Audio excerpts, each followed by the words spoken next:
Bonjour, alors nous sommes aujourd'hui le lundi 2 juin et nous préparons activement notre rencontre pour le 4 juin prochain, c'est-à-dire dans 2 jours, enfin dans un jour plutôt, puisqu'il reste le mardi.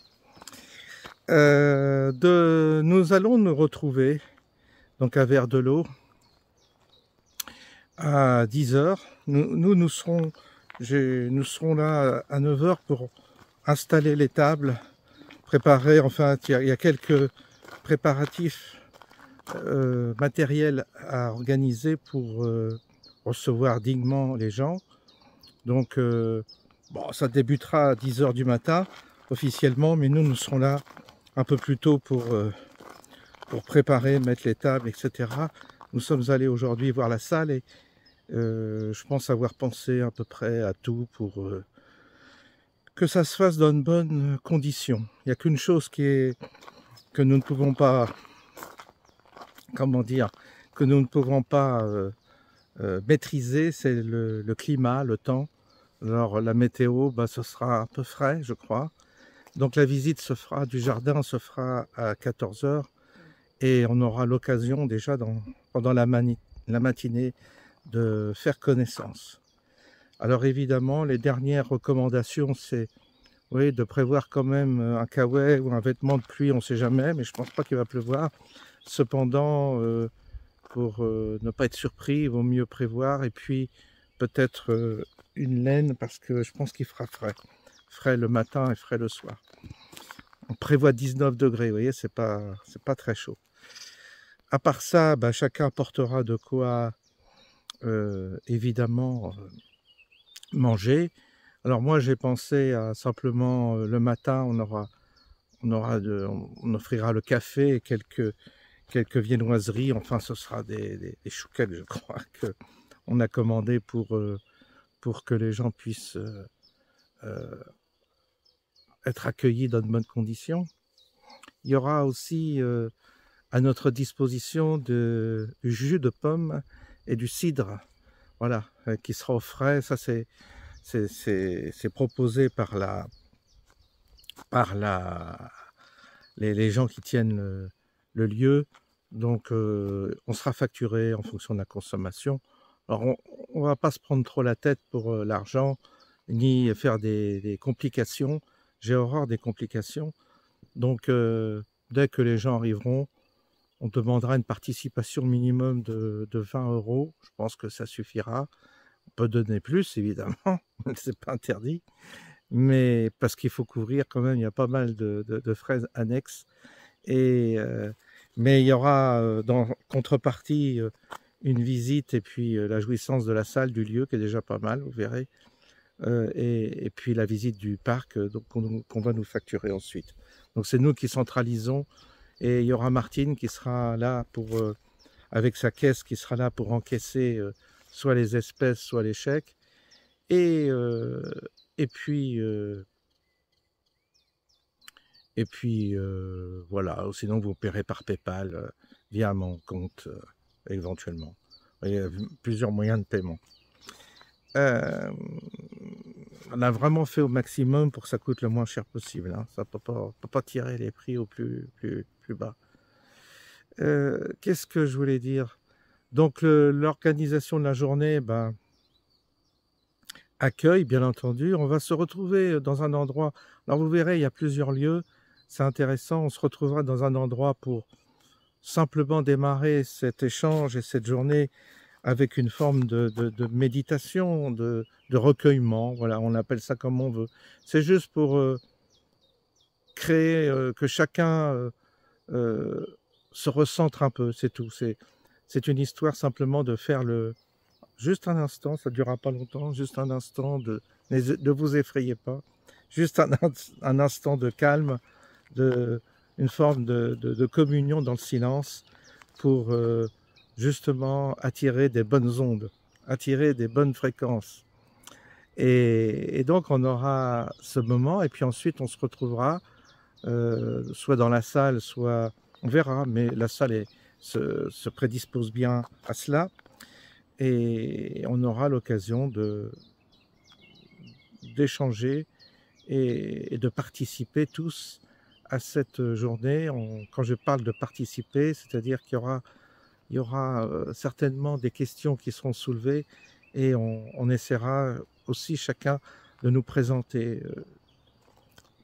À tous ceux qui viennent, évidemment, il n'y a pas d'obligation, aucune obligation. Si ça ne vous plaît pas, vous pouvez partir. Si vous n'êtes pas là à l'heure, ce n'est pas un drame. Vous voyez, il n'y a pas de discipline. J'aime que ça soit simple et libre. Chacun est libre, ça c'est important. Mais dans un climat de liberté, on peut s'entendre et on peut aussi se mettre d'accord pour organiser au moins une présentation de chacun. Pourquoi? Parce que c'est intéressant de comprendre d'où vous venez. Donc, préparez-vous à simplement dire qui vous êtes, d'où vous venez, qu'est-ce que vous avez fait un peu dans la vie. Ça nous permettra d'avoir une idée du profil de tous ceux qui viennent et des participants. Et au-delà, vous pourrez exprimer ce que vous attendez, quelles sont vos préoccupations dans les temps que nous vivons. Est-ce que vous avez des préoccupations plus spirituelles ou plus politiques? Ça, vous pouvez l'exprimer, mais libre à chacun. Par contre, c'est important de dire où vous êtes, de vous présenter, parce que s'il y a des affinités géographiques, ça peut permettre ensuite de vous retrouver, d'échanger vos téléphones, vos adresses mail. Et puis si vous avez aussi en fonction de vos expériences, de métiers que vous avez fait, des choses dont vous avez envie de parler, si vous avez eu des expériences particulières, vous pouvez les partager. Et ça permettra ensuite de créer des affinités et de vous rencontrer. Ce qui est important, c'est vraiment le sujet, c'est de se croiser, de se rencontrer, de s'écouter, et ensuite, en fonction, je dis bien, des affinités des uns et des autres, d'échanger vos coordonnées de façon à ce que vous puissiez, pour certains, briser éventuellement l'isolement dans lequel vous êtes, ou tout au moins créer un réseau, des relations qui vous semblent opportunes. Voilà. Je pense avoir fait le tour de la question. Donc rendez-vous mercredi pour ceux qui viennent donc à 10 heures précises. Et puis voilà. Sinon, écoutez, la vie continue. Sinon, on continue à observer les événements qui jaillissent ici ou là. Il y a toujours énormément d'informations qui nous submergent et c'est difficile d'y voir clair dans tout ça. Et c'est intéressant d'essayer de faire un tri. Alors, les choses les plus importantes, c'est les émeutes qui ont eu lieu à l'occasion de ce match de football. Ça, c'est très révélateur des prémices d'une guerre civile. C'est-à-dire qu'on a toute une faune en France. Certains ne sont pas français, sont juste là pour occuper le terrain. Ils sont venus de pays pauvres pour trouver chez nous une forme de refuge ou de je ne sais quoi, de facilité pour leur vie. Il y a certains qui pensent que la France, c'est l'Eldorado. Donc on voit des masses et des masses de migrants, d'étrangers arriver en France. Alors peut-être qu'ils étaient dans les émeutes pour certains. Vous avez aussi toute la faune qui est issue des générations d'émigrés qui sont arrivés en France dans les années 70-80. Alors aujourd'hui, on a des deuxième, troisième générations, voire quatrième, d'étrangers qui ne sont toujours pas intégrés. Donc ils sont français, mais ils ont juste la carte d'identité française, mais ils n'ont rien à voir avec la France et les Français, mais ils occupent le terrain. Et comme ils se sentent mal et qu'ils ne se sentent pas chez eux, et qu'ils sont déracinés, ça se transforme en une forme de violence anarchique.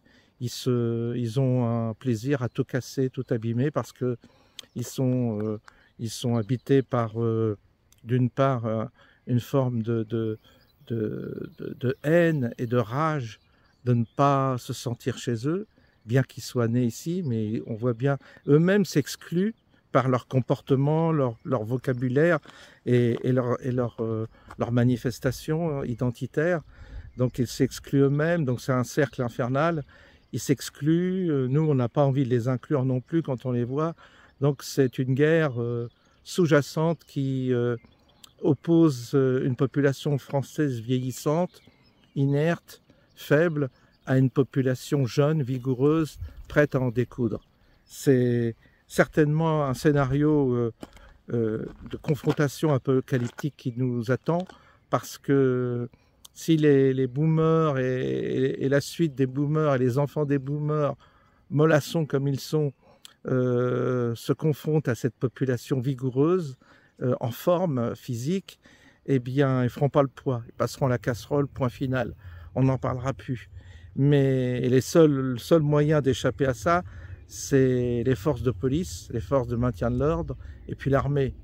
Alors, vous voyez, s'il n'y a pas l'écran, s'il n'y a pas le mur des forces de police, et on a vu à quel point ils étaient débordés, pourtant ils étaient très très nombreux, mais ils ont été complètement submergés, ils n'ont rien pu faire, d'autant plus qu'ils utilisent des moyens beaucoup moins vigoureux que quand il s'agit des gilets jaunes ou des agriculteurs. Là, on sort les chars, là, il n'y a rien, ils n'avaient pas de matériel et de dispositifs de sécurité comme pour les gilets jaunes ou les agriculteurs, ce qui montre bien la faiblesse de l'État face à cette masse de racailles maghrébines, africaines, subsahariennes, tout ce que vous voulez, qui évidemment fait trembler l'État, parce que l'État sait très bien que le jour où cette population se coalise, s'organise et vraiment cherche à en découdre avec le français moyen,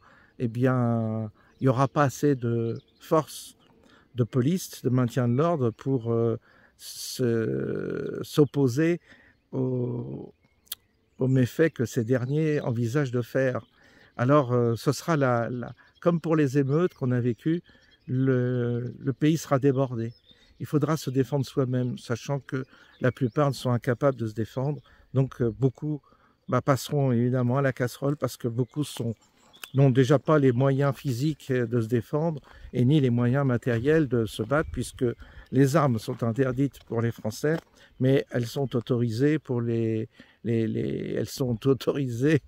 racailles. C'est comme ça. Hein. Ils ont le droit d'avoir on laisse faire les caves et les endroits, les zones de non-droit sont remplies d'armes, donc il suffira qu'ils sortent les armes, et là, évidemment, le français passera à la casserole, il n'y a pas, puisqu'il est désarmé, et la législation est là pour justement complètement émasculer la population française et laisser libre cours à la population d'en face qui, elle, évidemment, est prête à en découdre avec le français. Ce sera un massacre. Alors, vous avez un président, évidemment, qui soutiendra plus les racailles que les Français, donc on est mal parti. Et là, cette situation peut dégénérer très rapidement, elle sera instrumentalisée de toute façon. Elle sera instrumentalisée pour provoquer le désordre et le chaos. Donc ça, c'est des prémices qu'on vit en ce moment. Il faut vraiment avoir, comme je dis toujours, de la merde dans les yeux pour pas comprendre ce qui se passe. Mais rassurez-vous, 80% des Français ne comprennent rien, ne voient rien et continuent leur petit train-train. Bon, bah écoutez, il arrivera ce qu'il arrivera, en tous les cas, c'est comme pour le vaccin, ils ne veulent pas voir, bah, c'est leur souci. Ensuite, on a une autre information importante, alors là aussi, j'attends d'en savoir plus avant de communiquer là-dessus, mais il semblerait que les Ukrainiens aient organisé une opération assez importante de destruction d'une partie de l'aviation russe et avec des drones. Alors, on parle d'un Pearl Harbor russe, je ne sais pas si c'est vrai, j'ai des doutes quand même à ce point, mais les Russes, comme toujours, encaissent. Jusqu'à présent, ils encaissent. Et les Ukrainiens, évidemment, ont organisé cette attaque à la veille de négociations de paix qui n'aboutiront pas. Au point où on en est, ça semble désespéré et désespérant. Et puis vous avez le gouvernement britannique, le Premier ministre, je ne sais même pas son nom, l'espèce de couille molle, là. En tous les cas, vous avez le Premier ministre britannique, comme toujours. Les anglo-saxons sont des va-t-en-guerre. Ils veulent garder l'initiative, ils pensent encore qu'ils sont une méga puissance, un empire, je ne sais pas. Ils veulent se battre contre les Russes, ce qui est absolument catastrophique, mais ils veulent entraîner, bien entendu, les États-Unis. Ils veulent contraindre Trump à s'engager dans cette guerre, parce qu'ils savent très bien qu'ils n'ont pas les moyens, eux, militaires, d'organiser une attaque contre la Russie. Mais ces gens qui dirigent actuellement l'Angleterre, mais qui dirigent ceux aussi qui dirigent notre pays, sont prêts à ce chaos. Ils ont tout intérêt à provoquer une guerre parce que eux, leurs familles et leurs enfants, je dirais, seront pas concernés par cette guerre, ils seront à l'abri. Mais par contre, il y aura de la chair à canon. Chair à canon, c'est vous, c'est tous vos gamins et tout ça. En Angleterre, c'est pareil. Il y aura de la chair à canon pour justement pour certainement favoriser un sacrifice qu'ils ont en vue. Ils veulent sacrifier une partie de la population occidentale dans un conflit avec la Russie. Et cette perspective est une perspective à nouveau, je dirais, satanique, mais il faut faire des sacrifices à Satan, il faut sacrifier des vies. C'est pour ça qu'on a l'avortement, l'euthanasie et tout ce qui s'ensuit, le vaccin, parce que le mal est assoiffé de vie, il veut manger les vies, et nous avons chez nous des instruments du mal qui offrent justement ces âmes et ces vies en sacrifice pour eux obtenir quelque chose, sans doute auprès de ces forces du mal. Donc il y a une forme de marchandage entre les forces du mal et leurs instruments. Et ça, c'est sûr que ces gens-là, ayant le pouvoir, ils veulent absolument le chaos, le sacrifice total, et ils ne peuvent pas envisager la paix parce que ça les dessert énormément. Je pense que derrière tout ça, de toute façon, il y a une forme d'occultisme que je ne connais pas bien, mais qui est à l'œuvre. Ça, je le ressens vraiment dans mes tripes. Et donc, ce Premier ministre absolument infâme, britannique, eh bien, a déclaré qu'il se préparait à la guerre contre la Russie. Donc, il est possible qu'on ait les deux, mon capitaine. C'est-à-dire qu'on ait, d'une part, une guerre civile interne, plus une guerre avec la Russie. Je ne vous dis pas le massacre à la tronçonneuse. Là, c'est une boucherie, une boucherie sans nom. Ça va saigner de tous les côtés. Et malheur à ceux qui devront vivre, à nous peut-être, qui devront vivre cette période, parce que là, ça sera assez terrifiant. Terrifiant, oui. Il nous emmène vers ça. Donc, évidemment, c'est pas très réjouissant, mais je vois bien qu'il n'y a pas de perspective de paix pour l'instant. Ça ne marche pas. Le plan de Trump ne fonctionne pas. Alors, certains diront, mais vous avez cru en Trump, mais c'était faux. En fait, il ne veut pas la paix. Bon, j'en sais rien, je ne vais pas spéculer là-dessus. Moi, je vois bien que c'est nous, les Occidentaux, qui ne voulons pas la paix. C'est nos dirigeants à nous. Et ils veulent nous emmener à la guerre. Et ils risquent d'y parvenir parce que un peuple endormi comme le nôtre, hein, eh bien, risque de passer... Normalement, c'est fait pour passer la casserole, quoi. Il n'y a pas de mystère. Et il restera ce qui restera, j'en sais rien. Il y aura peut-être un grand nettoyage suite à tout ça. toute façon, on ne peut pas rester dans une situation telle qu'elle est aujourd'hui, sans crise majeure. C'est pas possible. Il faut qu'à un moment il faut qu'on en découde tous à un moment donné. Parce que c'est pourri. L'ambiance est pourrie, les mentalités sont pourries, les états d'esprit sont superficiels. Enfin bref, cette humanité, elle doit faire un saut en avant ou disparaître, je dirais, mais on ne peut pas en rester là. On est vraiment des barbares. C'est nous qui sommes aussi des barbares. Nous sommes une espèce d'espèce totalement de primates sous-développés. Et à un moment donné, il faut casser, quoi. Il faut casser pour évoluer. Il faut que quelque chose se passe, parce que c'est infernal de vivre dans cette ambiance pourrie, de décrépitude. Enfin, c'est pas possible, quoi. Il y a un moment donné où soit ça passe, soit ça casse, mais il faut bien en sortir. Donc peut-être que ça sera un mal pour un bien, mais en attendant, ça risque de faire mal. Mais qu'est-ce que vous voulez? On pourra dire que les peuples l'ont voulu, puisqu'ils ont élu les représentants que nous avons. En tous les cas, ils ont laissé élire ces gens-là, ils ne se sont pas révoltés, ils se sont pas mobilisés. Alors bon, ils se mobilisent pour le foot, mais pour leur propre vie, ils ne se mobilisent pas. Alors, et quand on a une population aussi idiote, bah, c'est pas un drame en fait d'envisager qu'elle soit sacrifiée, parce que elle mérite pas. Une population qui ne se bat pas, une population qui ne comprend rien, est-ce que c'est une population qui mérite de survivre? Je ne suis pas sûr. Il y a un moment donné, on est quand même responsable, même collectivement. Et on voit bien qu'il n'y a pas cette prise de conscience, il n'y a pas cette flamme pour renverser les choses, il n'y a pas. Alors, comme des agneaux, on va aller à l'abattoir. Bah, écoutez, des petits agneaux, on va tous nous conduire à l'abattoir, et puis on servira de sacrifice. Voilà, c'est comme ça. Qu'est-ce que vous voulez? Eh bien, ça risque d'arriver, je sais pas. Vous savez, je suis comme vous, il y a des fois des bonnes nouvelles, et puis des fois il y a des mauvaises nouvelles. Alors on est balancé entre des hypothèses parfois positives, optimistes, et puis des hypothèses parfois pessimistes, parce que il semble que des fois les cartes changent tout le temps, quoi. Les cartes du jeu sont changeantes et on n'est jamais vraiment dans une tendance certaine. Et moi, j'aime pas faire le prophète de malheur, mais c'est ce que vous voulez. J'ai pas envie de faire le prophète de malheur, mais il y a quand même des moments où tu vois, ça craint. Et il y a deux choses qui craignent en France, c'est cette fameuse guerre civile. On voit bien qu'il y a une faune là qui est prête à en découdre.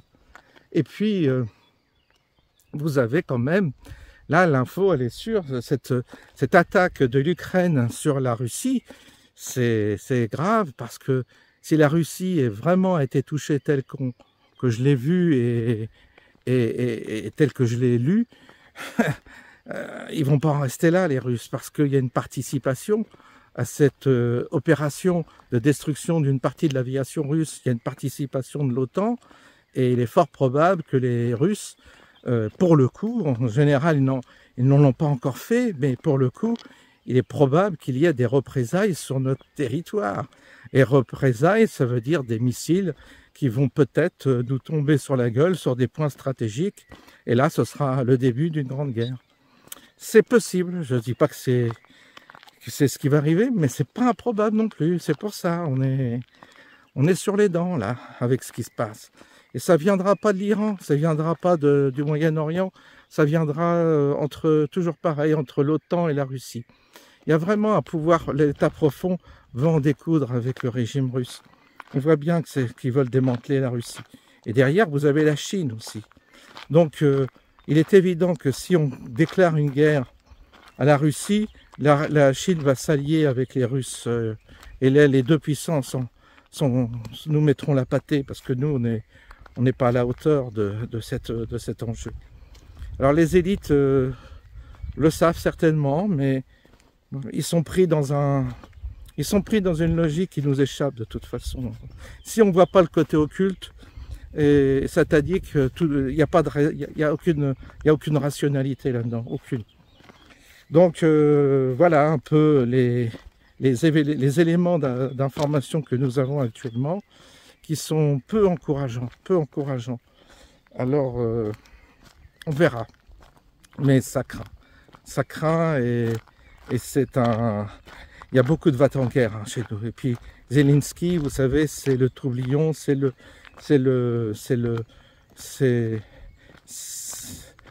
candidat, je dirais, d'une certaine élite qui est en train de piloter cette affaire-là, de loin.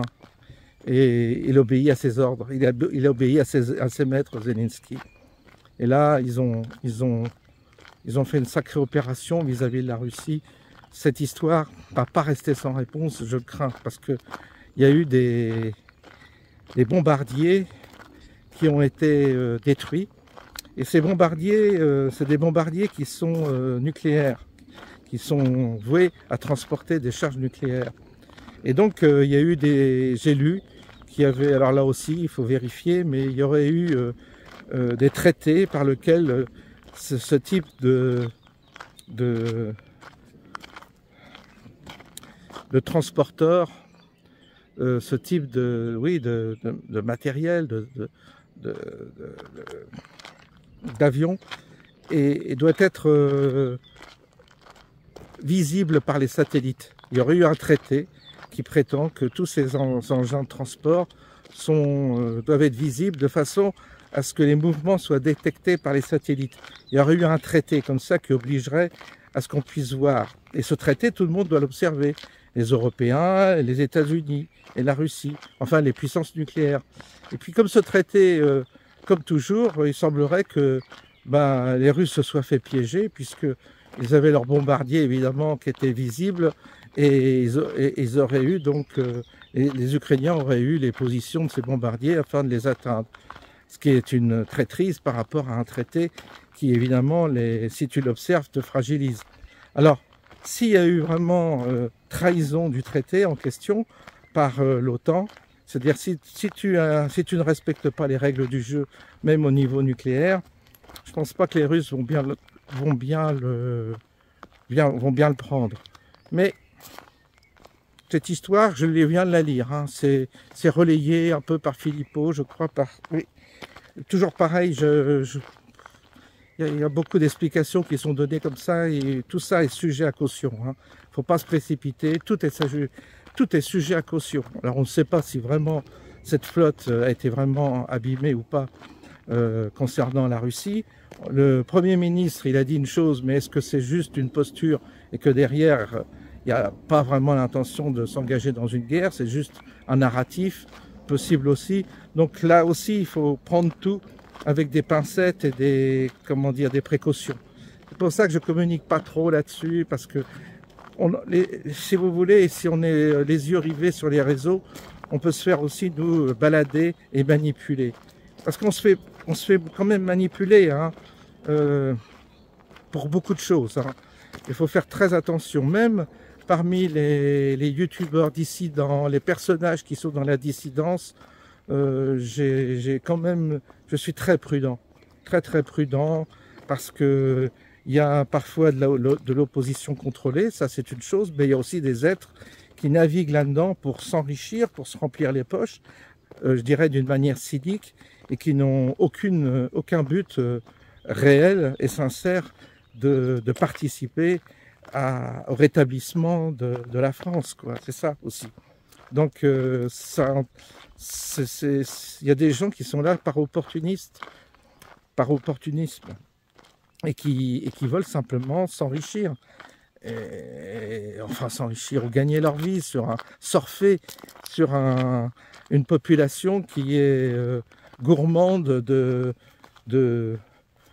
scénarios complotistes, mais je dirais plus quoi, XXL.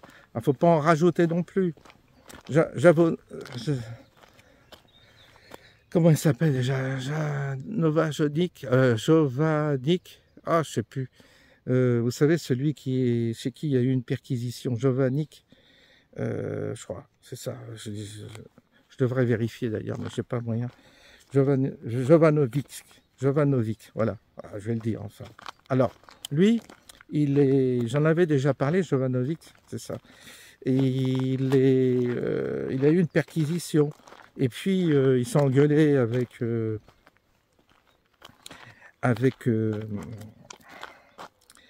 la minute de Ricardo. Voilà, il s'est engueulé avec Ricardo. Euh, il a, il a suscité des questions parce qu'il a menti sur la date de cette perquisition. Il a inversé, il a dit qu'il était, il a inversé en plus la situation, l'histoire. Il a dit qu'ils avaient commencé à frapper chez lui, puis ensuite à aller à sa maison d'édition. Puis après, il a dit le contraire, qu'ils étaient passés par les maisons d'édition et ensuite ils étaient venus à son appartement.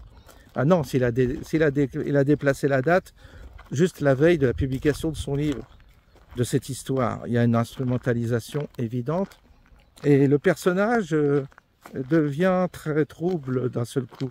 Moi, je l'ai vu, il devient bizarre et il se met en colère là parce qu'il est pris la main dans le sac. Pourquoi tu triches? Tu donnes des fausses dates, c'est mort. T'as plus aucune crédibilité. Puis tu dis ça juste avant de publier ton livre, en disant ouais, mon livre, l'Élysée veut m'interner parce que mon livre est révolutionnaire. Tu parles, ils en ont rien à foutre, ils l'ont même pas saisi, le livre, il est publié.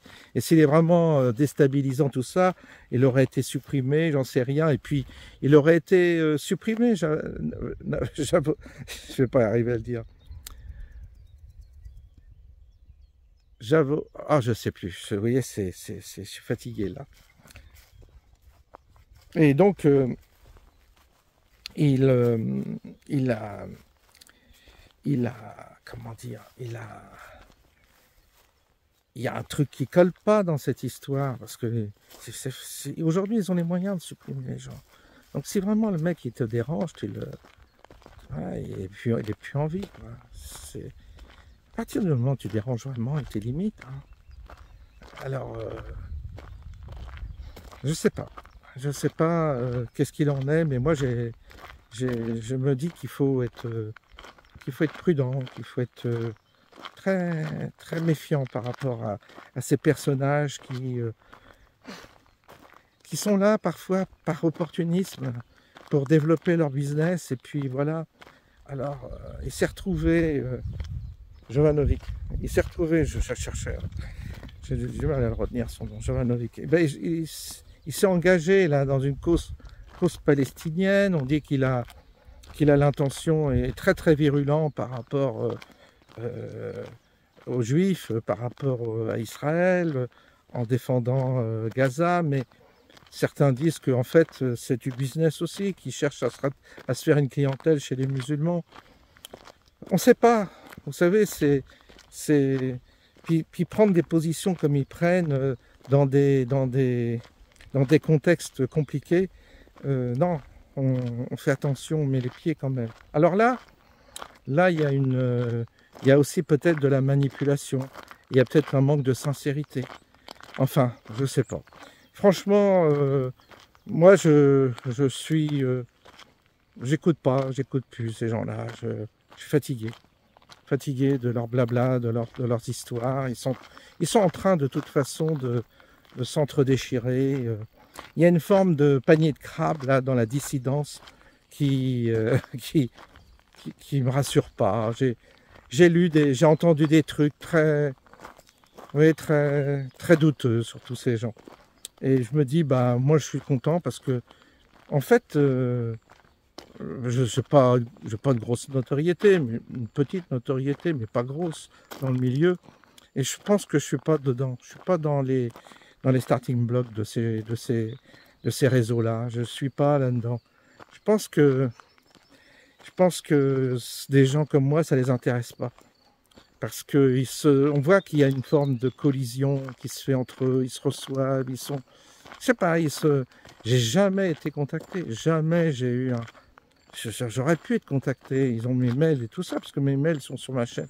Ils auraient pu me contacter, mais non, je suis immédiatement, je pense que ils n'ont pas envie de prendre un contact avec moi. Je le vois, je le sens. Et ça, c'est intéressant parce que du coup, je suis tranquille, j'appartiens à aucun réseau, je me mouille avec personne et j'ai pas du tout l'intention de me mouiller parce que je crois que si je rentrais dans ces milieux, ce que j'y verrais serait pas très, très beau à voir. Et puis après, tu es coincé parce qu'on t'invite et puis puis après, il y a une forme de promotion réciproque. Et à partir du moment où ils se font tous une promotion les uns vis-à-vis des autres, ce qui est peut-être logique, bah ils te tiennent par la barbichette parce que tu peux plus rien dénoncer. Parce que s'ils parlent de toi en bien, tu vas pas, évidemment, après tu es coincé, tu rends l'appareil, etc. Et ça fait comme une boucle. Alors, les milieux conspirationnistes, les milieux de la dissidence, tout ça, je suis pas dedans du tout. Du tout. J'appartiens pas à ce monde-là. Et j'ai vraiment pas. Et j'ai pas de réseau et pas de contact. Du tout. Alors, moi je trouve que c'est bien parce que comme ça, il n'y a pas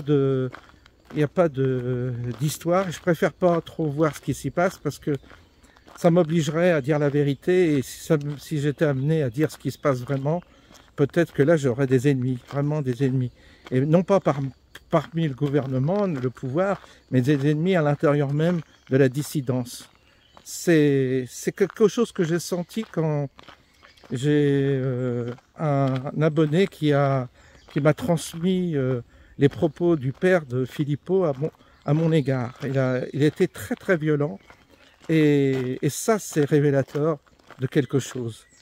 Alors il a été exclu lui-même du mouvement des Patriotes parce que simplement il avait parlé de bien en moi et moi j'avais fait une vidéo pour dénoncer les propos du père. Ça n'a pas plu, donc il a été exclu. Mais en gros, si vous voulez, la micro-expérience que j'ai eue dans ce milieu, j'ai mis juste le doigt de pied dedans. Tu as en face des gens très très violents et très virulents, qui sont parfois plus durs, plus virulents et plus dangereux que le pouvoir en lui-même, qui laisse justement ce marécage se développer en imaginant qu'ils vont s'autodétruire. Et puis si vous avez une opposition contrôlée à l'intérieur même de ce nid de vipères, bah vous avez tout ce qui est bon pour que la dissidence s'entretue, se désamorce par elle-même en s'opposant entre eux. Il y a beaucoup d'énergie qui est dépensée actuellement sur les réseaux pour s'envoyer des flèches et des uns contre les autres. Vous avez cette même opposition dans la droite, où vous avez les LR qui détestent le Rassemblement national, Philippot qui déteste le Rassemblement national, Asselineau qui déteste Philippot, etc. Ils se détestent tous, et donc ils sont fatalement désamorcés dans leur lutte, parce que s'ils s'autodétruisent, il n'y a pas besoin, l'État profond, lui, se régale évidemment en observant ce marécage. Dans ce marécage, les gens s'entretuent. Voilà, donc, alors c'est pour ça, on va garder nos distances vis-à-vis de ça, on regarde de loin, on observe, et puis pour l'instant, il ne faut pas s'engager. Il ne faut pas s'engager derrière personne. Il n'y a pas pour l'instant un leader crédible dans ce marécage d'opposants. Il n'y a pas. Ils ont tous des casseroles, au cul. Ils sont pas clairs, quoi. Ils sont pas clairs. J'ai pas l'impression qu'ils soient très très clairs. Ils ont été, pour certains, ça fait longtemps qu'ils sont dans la communication, dans la politique. Moi, c'est tout récent. Moi, j'ai été très discret toute ma vie et j'ai jamais participé à quoi que ce soit. Donc, moi, je débarque, je dirais, un peu naïvement dans tout ça, avec une chaîne YouTube qui fonctionne modérément. Voilà, c'est pas, vous voyez, c'est pas non plus. C'est vrai que j'ai jamais d'invités, quasiment pas, jamais, quasiment. Et ça t'est arrivé une ou deux fois, mais vraiment rien. Et puis, je ne cours pas après les interviews, je cours pas après les contacts, je cours pas après la reconnaissance, et je cours pas non plus après un développement trop puissant.